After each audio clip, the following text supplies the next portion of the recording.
You ever stop and think about how many badasses are named Bruce? Like Bruce Lee, who was the Dragon. Or Bruce Banner, who is the Hulk. Bruce Wayne, who is Batman. Bruce Springsteen, who is the boss of rock and roll.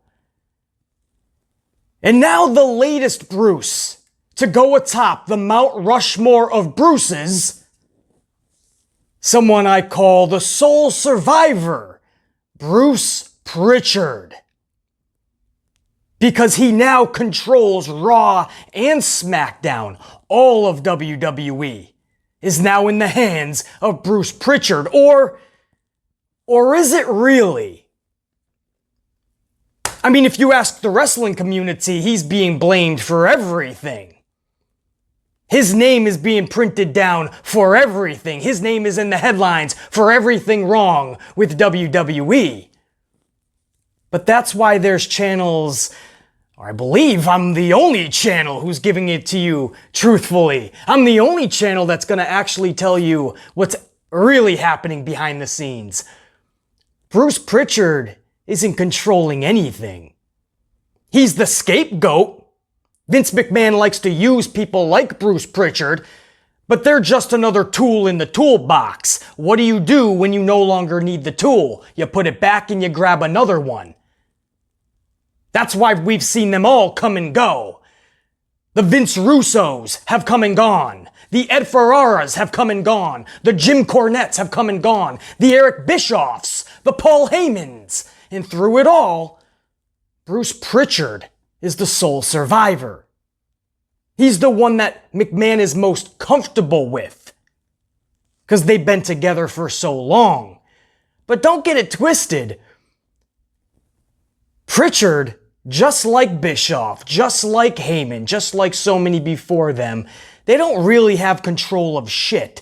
It's Vince McMahon who is still pulling all the strings. He holds everybody in the palm of his hands. But these are great scapegoats for him. When shit hits the fan, he can point the finger at somebody. You didn't like it? It was over the line? We're in trouble? Blame Bruce! It's Bruce's fault! He's stupid! When in reality, McMahon's making all the decisions. I'm the only one on this platform that'll tell you that. Everybody else is gonna go and jump on the bandwagon. Because it's been called out now that Bruce Prichard is now controlling Raw and SmackDown. So now he's going to be blamed by the wrestling community for everything. When in reality, we're letting the old man off the hook. This is exactly what he wants. A new toy to blame. When he announced Bischoff and Heyman over a year ago, that was his plan. If it goes right, it's because I hired the right people. If it goes wrong, it's because of those people. Vince McMahon wins either way. The ratings continue to tank, so now he ditches Paul because he needs somebody new to put the focus on. These are the facts nobody else wants to tell you. Instead, everybody else just wants to blame Bruce Prichard. That's the easy solution. But there's a deeper rooted problem in WWE, and it's been the same problem for decades, but now the focus has shifted because Vince McMahon has all of you on strings in the palm of his hands. You're no longer talking about Vince McMahon, now you're talking Bruce Prichard. He is a scapegoat. He has control of what? 10% of the program, maybe? And even that, Vince McMahon will change in the snap of a finger. Vince McMahon is more erratic today than ever before. He is changing complete shows in the blink of an eye like never before.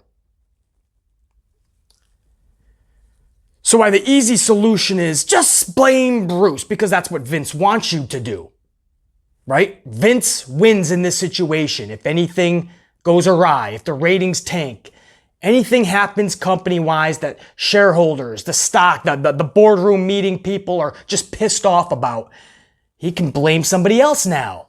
Now it's Bruce. Once again, he's blamed Bruce 25 times in the past. Let's go for 26. And Bruce doesn't give a fuck either. The more you run his name down, the more his price goes up. He has a podcast.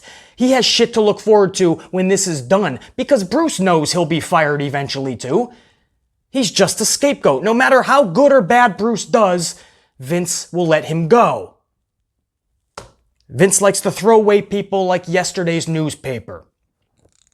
But Bruce Prichard has something to go back to, a podcast and other shit.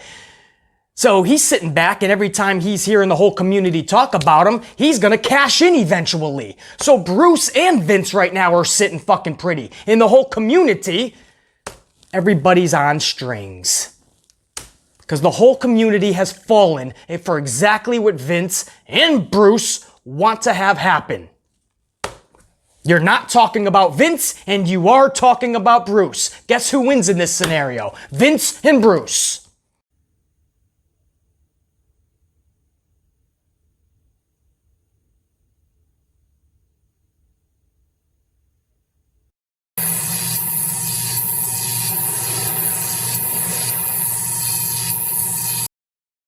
Raw, June 15, 2020. Now, there definitely was a change in formatting last night. That was evident.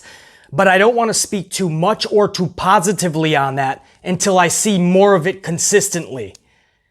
Because far too many times we've seen Vince McMahon make a big change, and then we've seen big change for like a week or two, and everybody gets fooled, and then it's right back to business as usual just 2 or 3 weeks later. Why? Because like I started the show off with in the cold open, it's Vince McMahon that is running everything. So he'll try to fool you. See, this is change. And then once he thinks he has everybody fooled and on board, then he goes back to being the stubborn old man from Stamford, Connecticut. So just as I told you, I wouldn't be too quick to blame Bruce Prichard for everything. I'm also going to tell you, I wouldn't be too quick to send Bruce Prichard too much positivity either. I wouldn't be too quick to praise Bruce Prichard yet, right? If we start to see this consistently, then the report that I broke to you guys just 2 weeks ago about Bruce actually having arguments with Vince, Bruce actually finally stepping up to Vince, because this is what I heard just weeks ago. And that's right around the time where the Jeff Hardy storyline came out. And then, days after, Bruce Prichard was named for the head of creative for Raw as well. So maybe Vince McMahon just needed that person to stand the fuck up. Maybe Paul Heyman wasn't arguing enough with Vince. But right after those reports, Bruce gets this fucking job. But either way, I don't want to praise him just yet.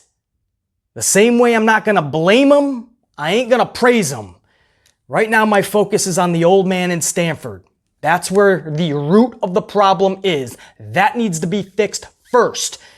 There was a change in formatting last night, but I've seen every time there's a big decision or a big change in the company, we see direct, instant change, and then everything goes back to normal the next week. So this will be telling next week in that review if this type of formatting continued. But there was a lot more backstage heavy content last night. And I'm not just talking about the robotic 4-year-old interview, right? Where you have some fucking question from some robotic interviewer that some kid could have wrote in their journal, and then a robotic answer from the wrestler. Oh, he did me wrong, I'm gonna beat him. No. It was a lot more interactions and confrontations, and they all helped to build things for the night. Or at least semi-entertaining. And when you get backstage segments with somebody that we care about and something that is intriguing, content-wise, those segments can drastically help a show. We just forgot about that because it's a lost art the past several years in WWE. Everything is a robotic question with a robotic answer. And by the way, we're still not at a point where we have people we truly want to see in these segments with content that is intriguing. We're still not there yet, but at least we saw that type of formatting. I mean, MVP had some pretty good backstage segments with not just Lana, but with R-Truth and Drew McIntyre, with Apollo. I like their interaction.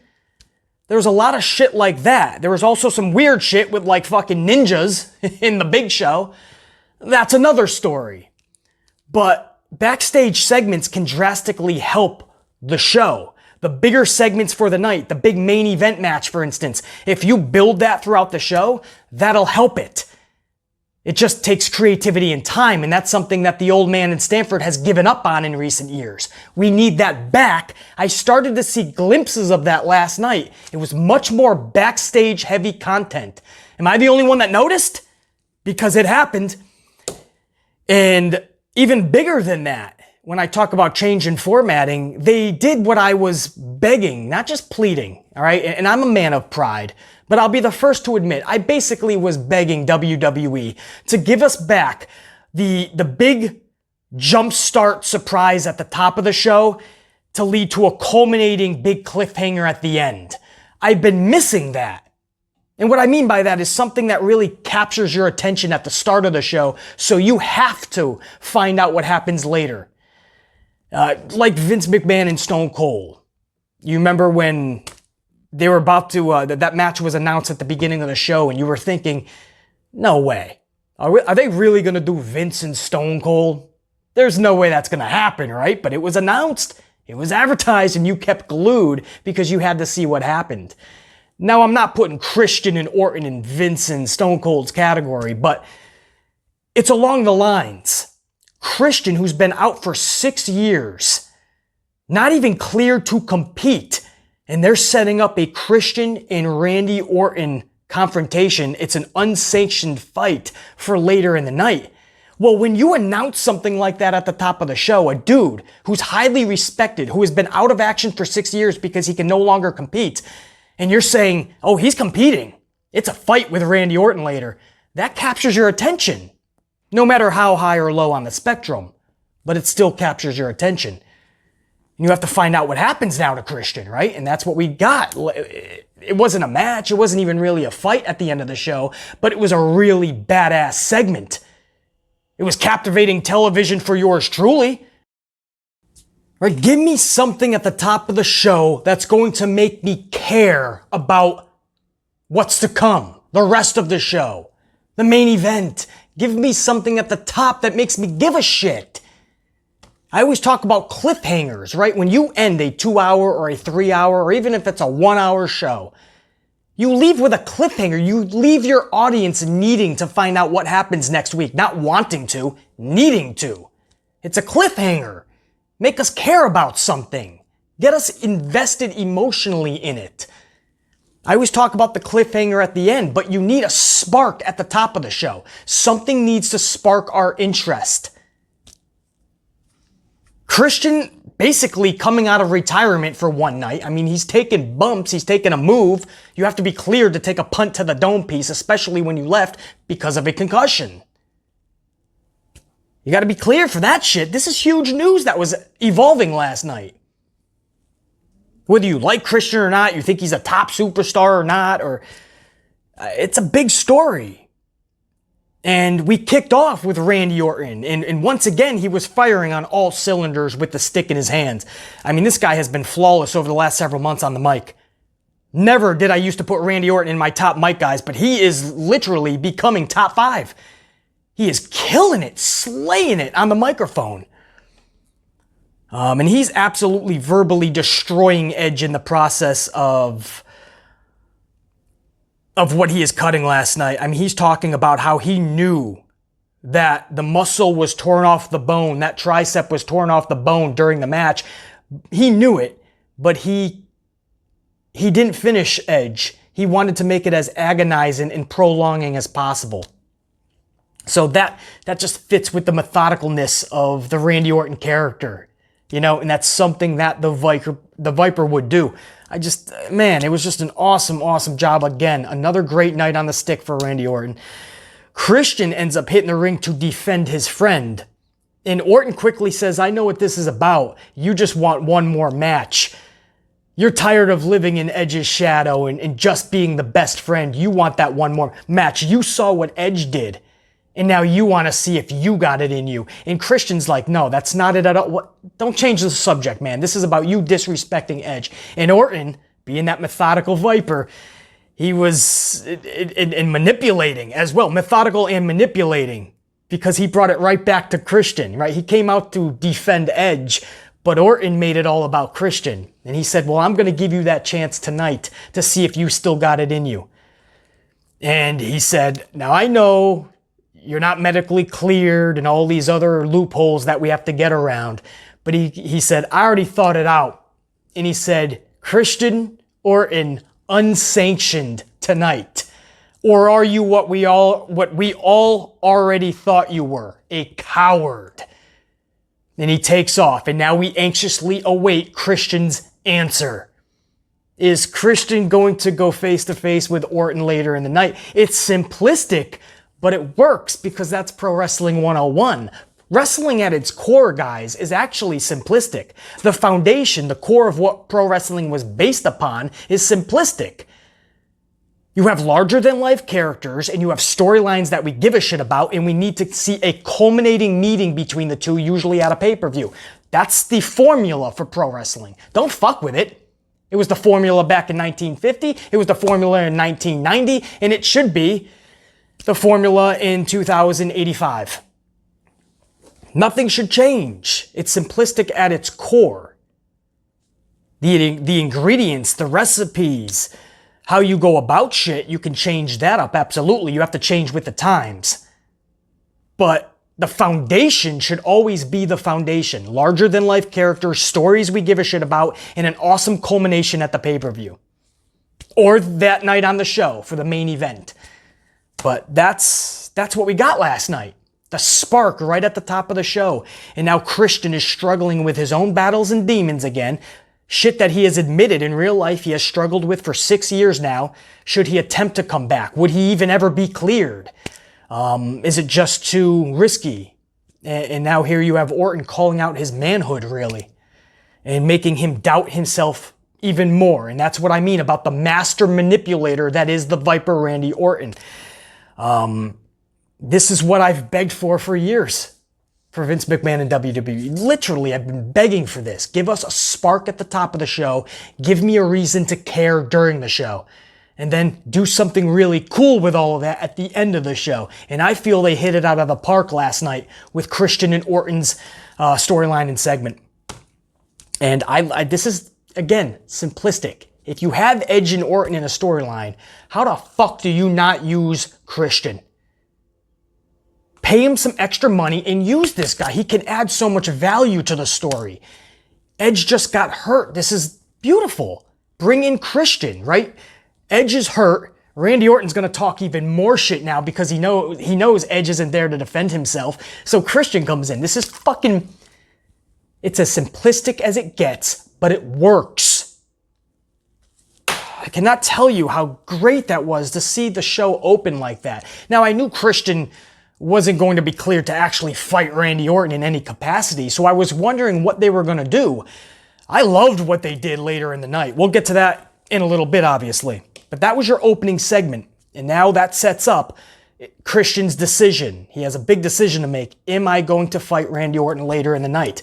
As a fan, we're thinking, okay, well now I mean, even the most jaded fan who hates everything about WWE, they're like, oh, whatever. Fucking WWE. But I guess I'll see what he says.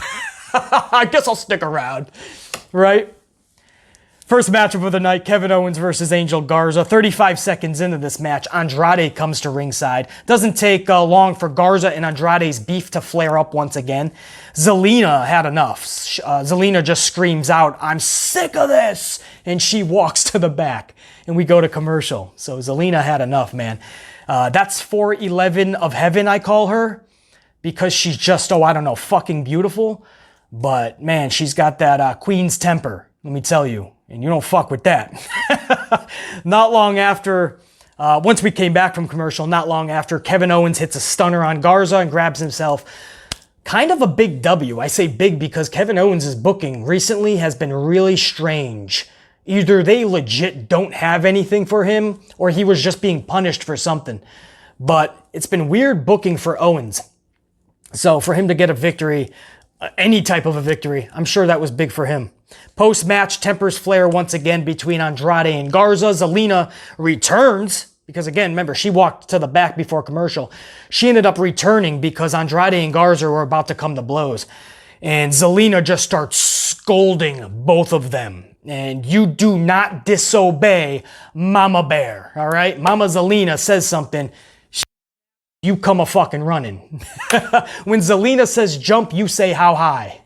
So Andrade and Garza wanted no part of that temper. They walked to the back. But they were still giving each other that eye, you know? So there's dissension there. And it's obvious that Garza and Andrade, when it finally comes to a match, if they give them 20, 25 minutes, I mean, you'll be talking about how awesome that wrestling match was. MVP and Bobby Lashley, middle of the ring. MVP tries justifying Lashley's loss at Backlash by blaming Lana, which it kind of was her fault, right? Lana came out at Backlash, caused the distraction, Bobby Lashley loses. Pretty simplistic. Lana comes to the ring because she has to defend herself, obviously. MVP and Lana, as you would have guessed, end up coming into a heated exchange.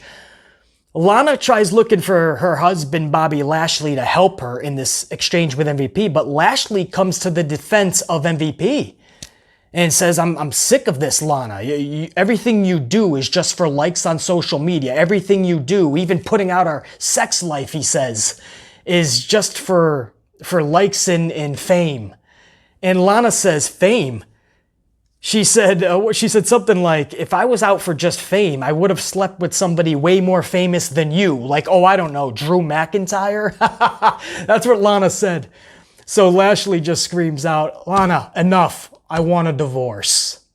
Just like that, he calls for the divorce. So this is something that we've been waiting for, not because we like the storyline of Lana and Bobby Lashley. We've been waiting for it because this storyline just was going nowhere. So we wanted this to be over with for a long time, since really it began. So to have it just thrown out just like that, it was a big moment. I mean, the divorce is finally in the works. This is what wrestling fans have wanted from day one because we want to move on from this travesty. And he just called it out last night, just like that, during this heated exchange. It was a fucking domestic dispute of sorts. They're airing out all their dirty laundry, and Bobby Lashley just screams out, Lana, I want a divorce. And Lana's like, what the fuck? Like, no, my Bobby. And Lashley and MVP take off. Hour number one ends with the Viking Profits. That's right, the Viking Raiders and the Street Profits have formed together like a super team, and now they're the Viking Profits. And they defeated Tozawa and the Ninjas from Backlash. That's right, the Ninjas were back. The Ninjas were defeated in 90 seconds. Now, when I was growing up, Ninjas were badass. They might as well all have been named Bruce, right? They're all badass. Fucking, I don't know. They could take on Hulk and Batman and Bruce Lee. They could take out the Super Bruce Pack. And the Ninjas were still going to be more badass. That's how I grew up knowing Ninjas. Ninjas today, at least in WWE, they're losing in 90 seconds to the Viking Profits. Now, a really big ninja who is actually a NXT developmental talent, guys. I think his name's Jordan. I haven't talked about this dude in a long time, and his last name's a little harder for me to pronounce. I think his first name was Jordan, but either way, I gotta go back and touch up on some research on that. But I believe that is an NXT developmental talent who he's like 7'3" or some shit. He's a big motherfucker. He was playing a ninja last night. He gets into the ring post-match. So who comes out? How do you fight off a big ninja? You bring out a big show. And that's what happened. Well, here comes the big show. And I know, we all grabbed our remote and we wanted to change the channel at that point. But we had it in our minds, we had to see what happens to Christian later. So we put the remote down and we watched the big show take out the rest of the ninjas. I think that's what happened. I don't know. I fucking tuned out at that point. I didn't change the channel, but I was like, it's the fucking Big Show. Now, maybe there's a lot of Big Show fans out there, and that's awesome. I'm not one of them. Because, and it's not even just placed on him, the blame. It's the old man. It's like you could have done so much with the Big Show. I think in WCW, when he was the Giant, he was much more relevant. But he comes to WWE and they call him the Big Show. The name alone can ruin a superstar. Just ask the Viking Raiders. I can never take them seriously again. So maybe it's It's fitting that they're in comedy segments from here on out. Because once you change them from War Machine to the Viking Raiders, I can't take that seriously. The name can define you. It's just the way it is. So right when he became the Big Show, I was like, oh, fuck. And then they started putting him in diapers, and they had him crying, and they had him singing, and they had him in these weird comedy segments, and the Big Show was ruined. Yeah, it was a giant waste. So he keeps coming back every now and again, and every time he comes back, he's a face, he's a heel, he's a face, he's a heel, he's like Kane. Kane, right, is the same way. Face, heel, face, heel. You never fucking know. They flip-flop them just like they do Charlotte Flair. Just whatever the night calls for, whatever the segment or the storyline calls for, they'll have these people switch face or heel in the snap of a finger. It's fucking nauseating. So anyway, the Big Show comes out, and if that was supposed to be a big surprise, it wasn't for me, I'll tell you that much. It was a big disappointment. I'd rather see the Ninjas gang up and beat the hell out of Big Show. But that was the end of hour number one, man. The Viking Profits show, I guess you can call it now. Because now Big Show is a part of their group, it looks like. He's got all their merchandise, all their shirts. Instead of fucking sporting the BC Amplified merch, no, he's got the first of all, he's got the Viking Raider shirt on, and he's showing off the the Street Profits merch. So now you can call them the Viking Profit show. And the goof troop continues, right? Who's next? Dark the Clown's going to come back and join in on the fun. Hour number two starts off with Rollins, middle of the ring, awaiting Rey Mysterio's son Dominic, who Seth Rollins personally invited to Raw.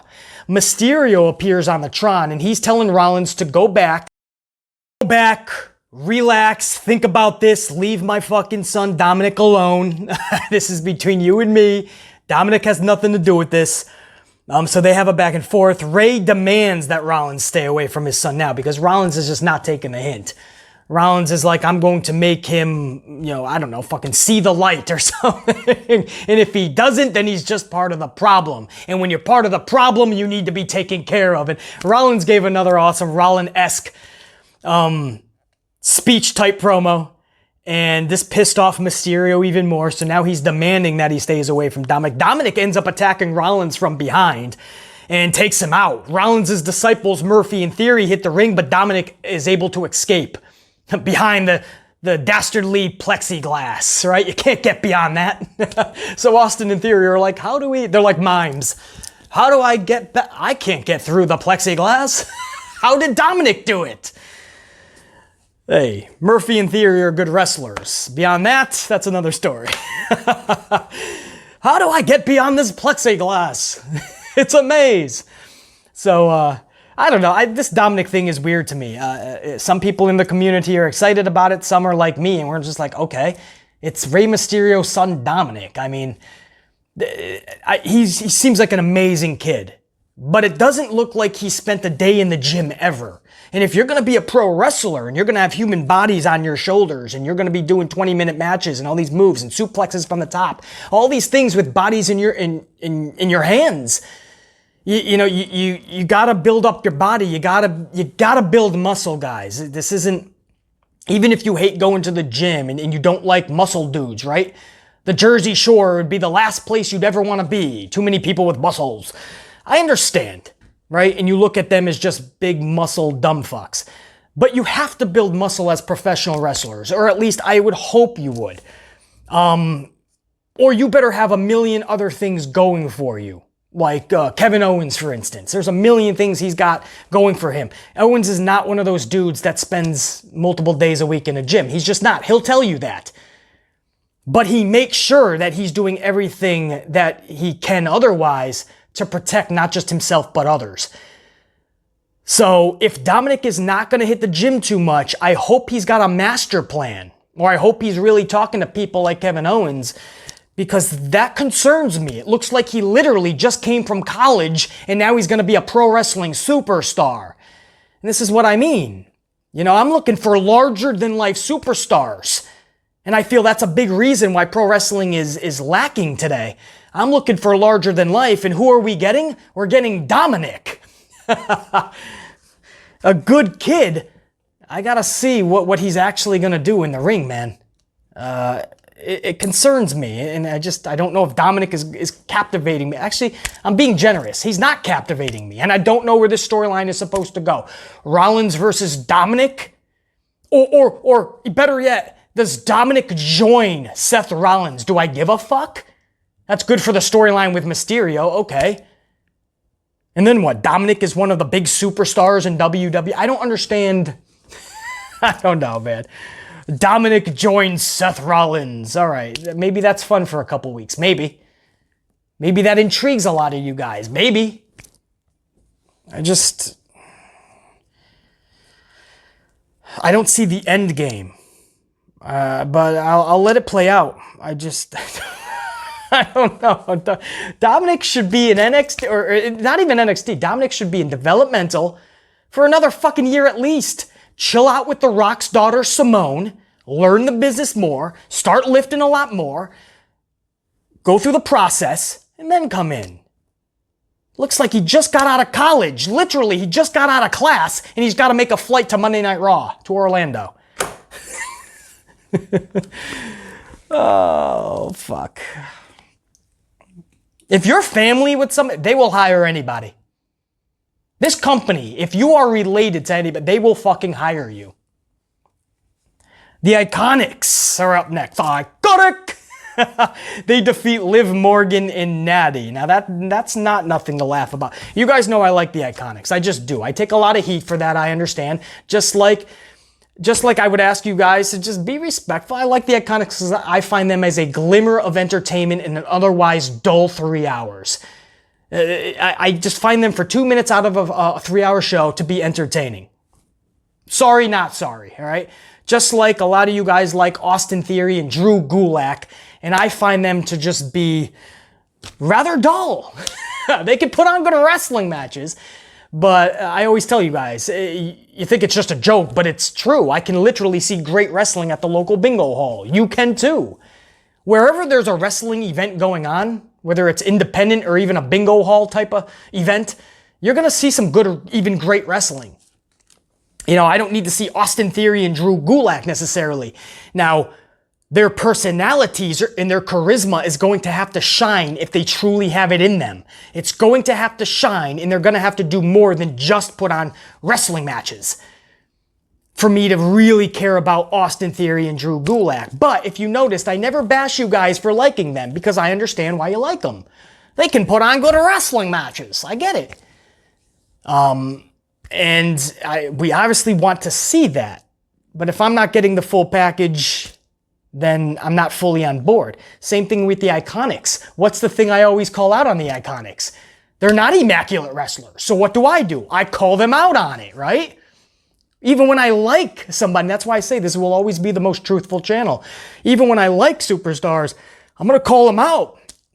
But there's enough of their package that for the 2 to 3 minutes that they're on our TV sets, I'm entertained by the Iconics. I am. I'm not going to apologize for that. I'm entertained by them. And at least their wrestling is improving. That's always good to see, right? You never want to see it devolve.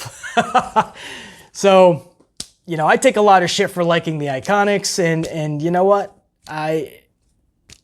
To each their own. You know, you can't bash everyone for who they like, and I try to even take my own advice on that. And I just think they're funny. How can you not like the Iconics? You cannot like the booking. You cannot like the fact that Vince puts them in championship match. You can hate that. But the Iconics, when you talk characters, their characters are supposed to be outrageous, fucking batshit crazy, right? They're supposed to be quirky. They're supposed to be annoying, over the top, all of that, just outrageous. And they are. They go in there and they believe, or they want you to believe that they believe that they're iconic. They truly are iconic. When we all know they're just quirky as fuck. They're annoying. They're outrageous. The opposite of iconic. But that's the lure. That's what's entertaining. In their minds, they literally are so delusional, they think they're iconic. I love that.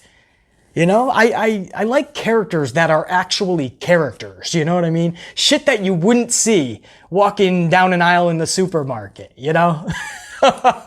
That's the shit I like. You know, if I pass Austin Theory or Drew Gulak, this is true. Guys, this is sad but true. And this might hurt some people's feelings, but this is true. I'm not trying to throw shade. If I walk by right now, I was to go to the supermarket. I'm walking down the coffee aisle. All right. You got all your best coffees, not just the main brand like ready to go like Starbucks or Dunkin' Donuts. You got the fucking Folgers, all that, right? The best part of waking up is Folgers in your cup. Folgers, it's in your cup. Right? So you're walking down the aisle. You have Austin Theory walking by. You have Drew Gulak walking by. I swear to you, this is a true story. I would not know who they are. I wouldn't give them a second glance. They're just average Joe Schmoes to me. It's not trying to throw shade. I just wouldn't. That's what I mean about, we'll stick with the coffee theme. They're kind of vanilla. Whereas if the Iconics are walking by me, forget the fact that Peyton Royce would catch my eye anyway. But, you know, if you're talking, and I'm talking character, guys, not just the human beings, but the human beings as well. But if you were to put them in character, Drew Gulak and Austin Theory, I'd walk right by them. If the Iconics are in character walking by you, you're like, oh, this is fun. You're whipping out your phone. You're catching this act. That's the shit I like, man. So hopefully I gave you a little bit of insight as to why the Iconics entertain me and why some people just don't. It's good to see great wrestling matches, but if I don't care about the people, if they're not jumping off the screen, if there's not an entertainment aspect to them, then I can't get behind it. I would love to know, anybody, please tell me, an Austin Theory fan out there, what captivates you about Austin Theory when he's out there? Aside from the great wrestling match, I know, but everybody today is a great wrestler, right? Down at the Performance Center, it's a fucking wrestling factory. They're pumping out wrestlers like Amazon pumps out boxes to be sent out. Everybody is a carbon copy of one another. Everybody can do flips, dives. Everybody can do that shit. But what if Austin Theory is popping out to you? I would love to know. I'm hearing things like he's the next John Cena. He's the next John Cena, BC. I'm not seeing that type of fucking charisma out of Austin Theory. This isn't shade again. This is just my questions. You question why I like the Iconics. I question why you like some of these vanilla dudes. I just want to see the flips, the dives, and the gymnastics, BC. Okay, I like great wrestling matches too. I also need characters. I need to be entertained by some shit, man. And I'm sorry, not sorry, if ninjas are not doing it for me. Fucking ninjas is not gonna do it. Now, yes, you know, titles being held for 9 months by the Iconics, yeah, then you can start blaming Vince and the booking and all that, but I don't see how that's the Iconics' fault. Way too many times I see the community blame the individuals for booking's problems. And when the individuals need to be blamed, they blame booking or creative. When the individual isn't getting over because they don't have a fucking personality anymore. 90% of that roster doesn't have personality or charisma. That is the sad but truth. And you guys have to understand, that's the sad truth. 90% of that roster doesn't have personality anymore. At least back in the day, they had personality. You may have hated the Ultimate Warrior, but he had personality. The Macho Man Randy Savage had you fucking glued to your seat when he spoke, not just when he wrestled. Hulk Hogan, not one of the best wrestlers in the world, right? But he captivated you, everything he did. The dude was larger than life. The Undertaker, Stone Cold, The Rock, I can go on and on. Who the fuck today has that type of personality? Give me some characters, man. Give me some charisma. I find more entertainment value in 1 second when Billy Kay stops during a match, stops everything, just to say, oh, I got it. It's way more entertaining than more than half the shit I see on a 3-hour show. Anyway, did I spend 20 minutes on that? I just wanted you guys to see my insight on why I like certain things. Sometimes you guys probably wonder, BC, I wonder why you like this person and not this person. Well, it's nothing personal. It's all character. I mean, that leaks into personal though, because if a person just doesn't have charisma in them, if they don't have that it factor, they're probably not going to get over. That's a sad truth. So back to the Iconics defeating Morgan and Natty though. We've already established for the last 20 minutes, it seems, that I like the Iconics. However, I like Liv Morgan, and I know that Liv Morgan deserves better than this. This match was literally 2 minutes long. And Liv Morgan actually ate the loss. She took that pin in just 2 minutes to the Iconics. I don't know how anybody in the back could think this is a good idea. You brought Liv Morgan back for what? To do this weird thing with Lana that was immediately bashed by even people in that company. So within just a couple weeks, that was over. Then you brought Ruby Riott back just to have some matches with Liv. And then when that was over, you put Ruby Riott back on the shelf and Liv Morgan. Then you brought Morgan back just to lose to Charlotte Flair. And now you brought her back to lose to the Iconics. If you don't have a plan for Liv Morgan, stop what you're doing and repackage her immediately. For the 4th time, it seems. But this is clear. This is more than a botched comeback by Liv Morgan. And you can blame, in this circumstance, creative and booking. You can blame Vince McMahon because this was botched from the beginning. That's the best you had for Liv Morgan, to come back and just take losses. I mean, the 2 victories she had was over Ruby Riott. Great for Liv. Then Ruby Riott comes back just to eat 2 losses, and then she's gone again.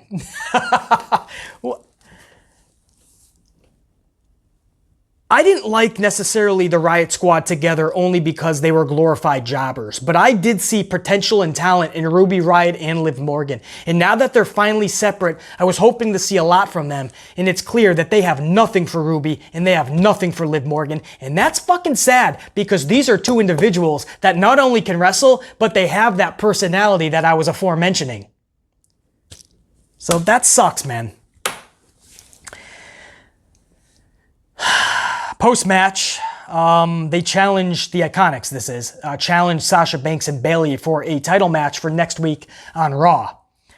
Backstage, Natty comes across Morgan, and Natty starts berating Liv Morgan, like, you're the reason we lost, and it's because of you and people like you that my name is being dragged. And Morgan's like, seriously, Natty? And she just takes off, more disappointed than angered. It's like a disappointed parent, you got caught stealing or something. The cops were called, they had to call your parents, and instead of yelling at you, they're disappointed, right? You'd rather your parents yell at you, ground you, even fucking spank you, but instead, they can't even talk to you. They won't even look at you. When your parents are disappointed, that's way worse than if they're punishing you. So Liv just looks at Natty with that look like, seriously? And Liv Morgan takes off. Natty is left there with Lana in the background. Lana's like, I know how you feel when people just leave you, or when your name's being dragged down, or everybody has given up on you, and you feel like you've done all you can. She just tries sympathizing with Natty, like, I understand what you're going through. And Natty's looking at Lana like, yeah, right? And there's like something brewing between Lana and Natty. Now, do I need to see something with Lana and Natty? Absolutely not. Do I even want to see something with Lana and Natty? No. But I'd be lying if I said my curiosity wasn't piqued a little bit of where we're going with this. Are they going to try to form like a tag team or something? I don't know. It's clear that Natty has hit another, a 20th low point in her career. Lana is over here about to be a divorced woman with no protege. Or nobody with her, I should say. She was the fucking protege. So she's pretty much at a stalemate in her career. I guess putting them together and doing something is a no harm, no foul situation. I just hope this is something that is not going to drag out for 3 months and that is totally going to put us to sleep. That is what I am fearing with this. But I like that. Natty was talking about how what is up with all of this younger talent? I built this division brick by brick, and nobody respects me anymore, and that's when Lana was like, I know how you feel, everyone's giving up on you, nobody respects you. I don't know, there was a little bit of me that the curiosity was piqued. Up next, Christian hits the top of the stage and tells Charlie Caruso that he accepts Orton's challenge. So again, just like we had that spark at the top of the show, that there could be an Orton and Edge confrontation, Orton and Christian confrontation later in the night, The middle of the show had the actual confirmation that Christian will be taking on Orton later in the night face-to-face unsanctioned. So that's what I mean. Those little segments help build a little bit of suspense. No matter how little it is, no matter how jaded you are, at least in the back of your dome piece, subconsciously you're thinking, all right, I do want to turn this off, but I guess I'll stick around to see what happens. Apollo defeats Shelton Benjamin in about 3 minutes by holding on to the top rope. Apollo showed a little bit of a heelish Apollo, a heelish side of him.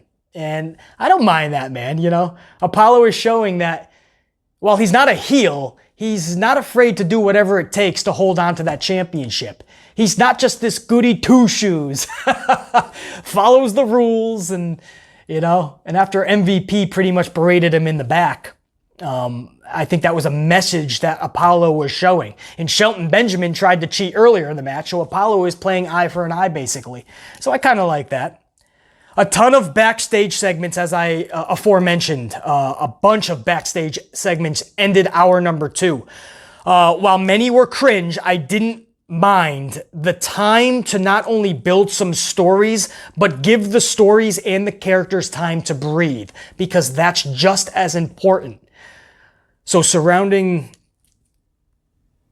all of the matches, you sometimes have to bring it down a few notches, right? And I think those backstage segments can help do that. And if done correctly, and you're showcasing the characters in the best light, and you're letting those characters and those stories breathe, I think that gives everybody a huge opportunity to invite new ideas into our dome piece. You know, take storylines that we normally would shit on and give them a real chance, because you're letting shit breathe.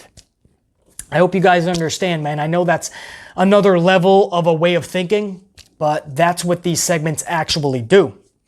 And it felt like more like a show. When you have those segments that are drawn out like that, and they're actually building towards something that's happening later in the night, those are the things that help make a complete show. Whether you like that show or not, whether you still think it sucks or not, that's your prerogative. But it helps to make a complete show. What has been happening for years in WWE is not only has the show sucked, there hasn't even been complete shows. They just forgot or just stopped caring about putting on a complete show. So we were getting, as fans, as critics, as analysts, we were all getting double whammied. We were getting a shitty show because there wasn't even a show.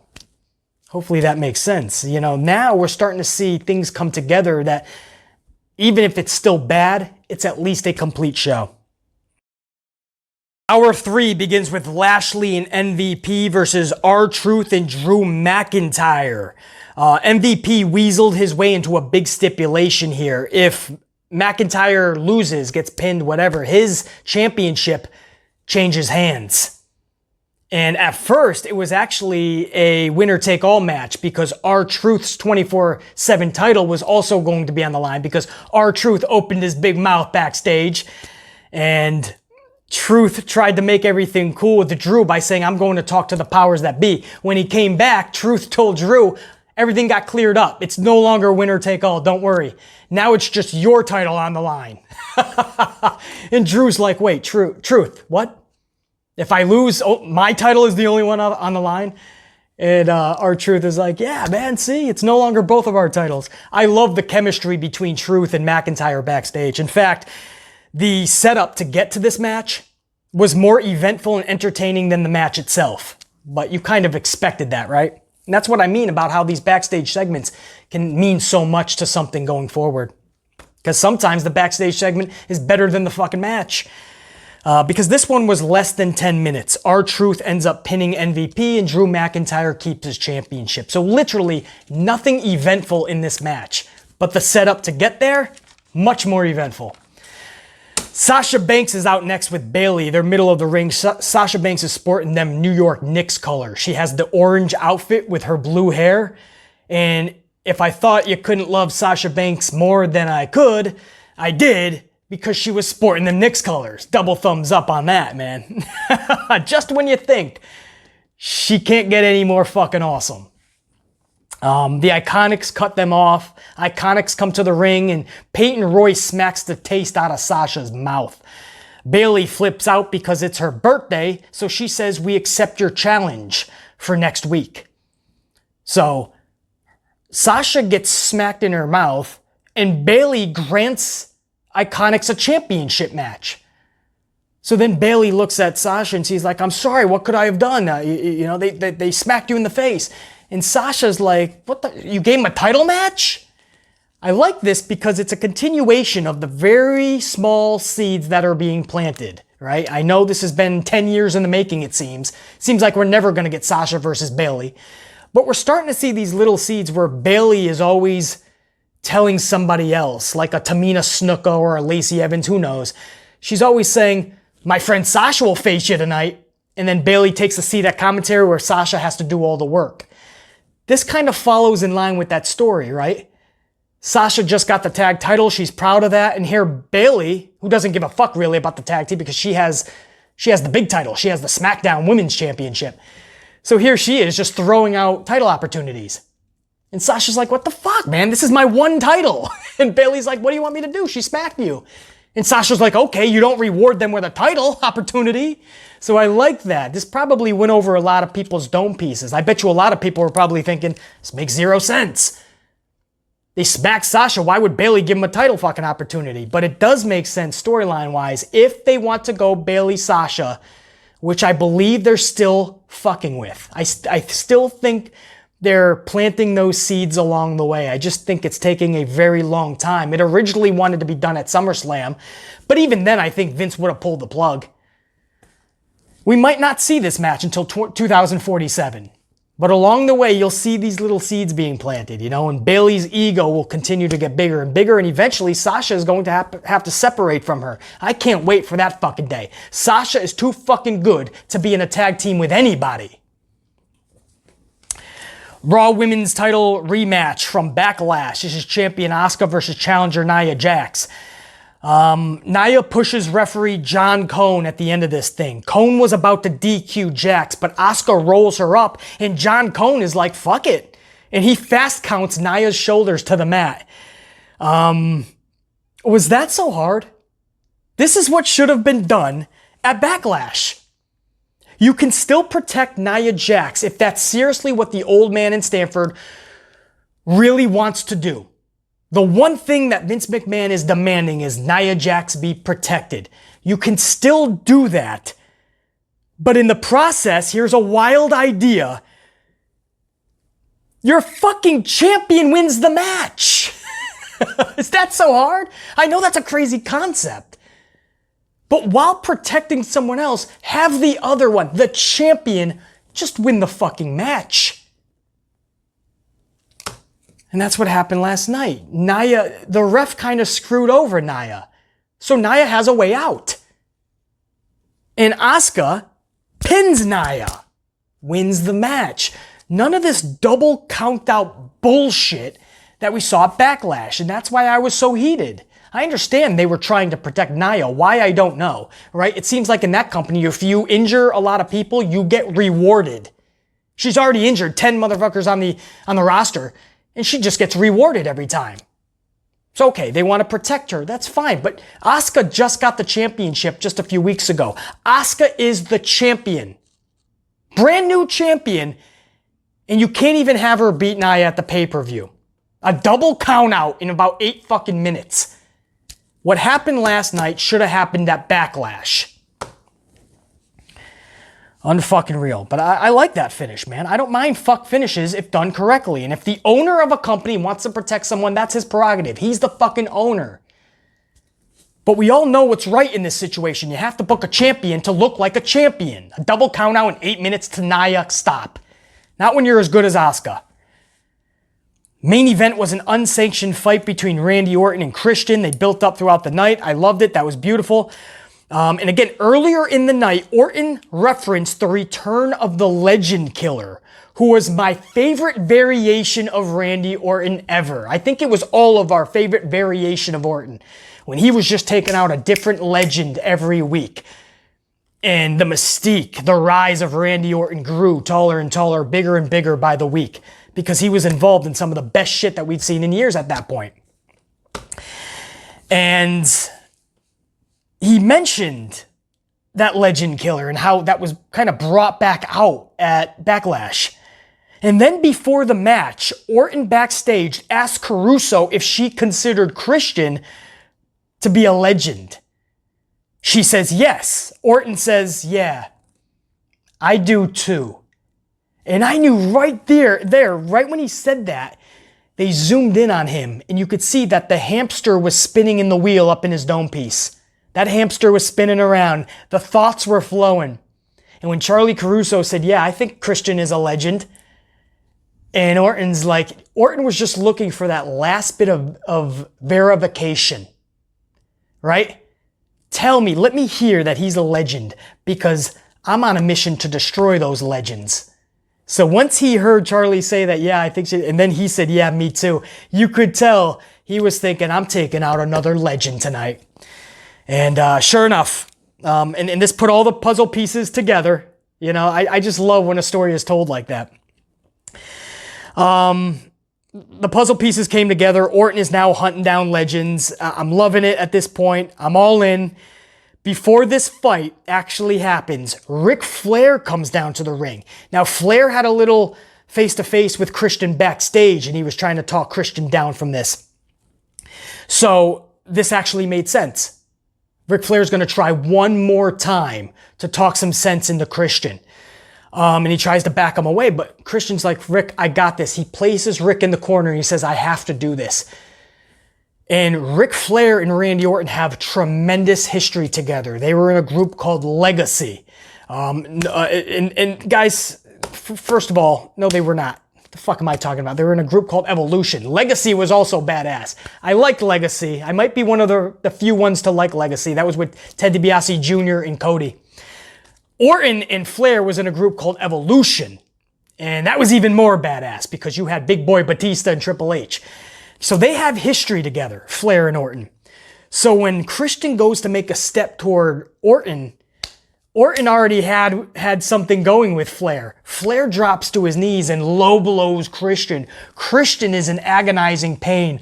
Orton takes the top rope, contemplates one last time before he sets up for a badass, devastating punt kick to Christian's dome piece. Christian is knocked the fuck out. Looks like his neck got fucking twisted back. You got the doctors out there. The paramedics are out there. They got the board. And Orton starts going into his twisted, methodical, manipulating Viper character tenfold. And he starts going over to Christian's face and he's like, you did this. I didn't want to do this. This is you. This is your fault. And he looks like he's distraught. Orton looks like he truly did not want to do this. He's distraught. But what else could I do? My hands were tied. You showed up. I didn't want to do this. You knew I was the legend killer and you showed up. This is on you. This is your fault. And he starts screaming and they let this breathe. They let this thing breathe for a couple of minutes at least, where he was just yelling all this to Christian and the paramedics couldn't even get in to put him on the board. And every now and again, Orton would be like, do it, do your job, get him out of here, help him. But then he'd get back over him and start screaming again. So the paramedics couldn't really do it. It was this ebb, it was this flow. It was this Jekyll and Hyde type shit. It was like Fiend and Bray Wyatt, right? It was like he had this multiple personality thing going. And he was struggling, he was battling with his own actions. And that's what makes the Viper the very fucking best right now in WWE. Right up there with the Fiend, Bray Wyatt. I don't see many character-wise that are fucking with a level that Orton and the Fiend right now are fucking with. Now, creative and booking can absolutely fuck that up like they usually do. But Orton right now is fucking with a just masterful game that I have not seen out of Orton in a long time. And we see glimpses of this every year out of Orton, once or twice a year. But I really hope they go full throttle with this. Orton made what did he say last night? He said something like, I am the very best wrestler and I don't need a title to tell me that. And he's true. He's being truthful. He is one of the best. I don't know about the best, but he is one of the best wrestlers. And he doesn't need a title necessarily to showcase that. But damn, if he keeps fucking with this level in his game, at this stage in his career, I see titles waiting for him in the future. Who else Who else would be acceptable? Who else would be deserving? Because right now, Orton has been one of the best characters and involved in some of the best storytelling of 2020 for WWE. His thing with Edge leading into WrestleMania, some of the best shit we've seen in a long time. The thing he did with Christian last night, that's one of the best Raw endings I've seen in quite some time. And it was simplistic, just a fucking punt to Christian. But what Randy Orton did afterwards, and the storytelling that he did with Christian afterwards, that's what I mean. That's what captivates me. That's the shit that I want to see where it leads to. That's when I look at a character and they become larger than life. When they do shit like that and they captivate you, they entertain, they send a message of intriguement in you. They pique your interest and your curiosity. You stop and you look and go, that was badass. Or this dude's fucking with another level. That's the shit I yearn for, man. Randy Orton, of all people, the dude's been on the shelf and in obscurity and in irrelevancy time and time again over the last 7 fucking years. And here he is, shining the brightest, and especially with Bray Wyatt out on the shelf because him and JoJo just had another kid. With Bray Wyatt on the shelf, I think he's coming back with a Firefly Funhouse this Friday, but he's been on the shelf. Randy Orton has shined even brighter. I don't care what show you're on. When you're talking about the company as a whole, right now, Orton is showcasing the best out of everybody. I cannot praise the beginning and the end of Raw more than I have. I love that. It wasn't something that had to be totally outrageous, simplistic to the core. But when you have veterans like Christian and Randy Orton that can do that, it's going to be brilliant. And everybody says, we got to build new stars. We got to build new stars. I agree. But I ask you, who's got the personality, the charisma, and the it factor to do the shit that Orton is doing out there? True question. Who's got that type of spunk? Maybe there is a couple of dudes on the roster. I hope to see that from them too then, because that's the type of shit that captivates an audience. I like that, man. So we saw a lot of change last night, but we see this often when there's a huge change in the company. We see instant change on the show, and then just a week or two later, it's business as usual. So I'm not going to praise this too much, just like I tell you guys not to bash Bruce Prichard for every bad thing you see. I'm also going to say don't praise him for every good thing you see. Not yet. We have to see where this leads. But last night, I saw a change in the formatting. That's the first step to getting a better show. I'll fucking take that. The Amplified, man. I'll see you guys later in the week for a lot of content. Obviously, the podcast, Smackdown's review and reaction. AEW and NXT both did not come anywhere near 750, correct? Or did they? I thought they were both in like the sixes, 600 and maybe 80,000. I think they both didn't even crack 700. My rule, my stipulation is for me to do a review, you have to at least pull in 750,000 viewers. I have to go back and see what AEW and NXT pulled. I've been cutting both companies some slack, and if you at least cross 700, I give you a review. I don't think either of them crossed 700, so I don't know if there's going to be an AEW NXT review. It remains to be seen. And there's usually not a huge audience for AEW and NXT either for reviews, so especially if their viewership is drastically down, content creators will be as well, so I have to see. That remains to be seen. That's going to be a question mark. But there's still going to be a lot of content later in the week, so keep rocking out, man. Coffees and ass whoopings. Think, be, live, amped, always.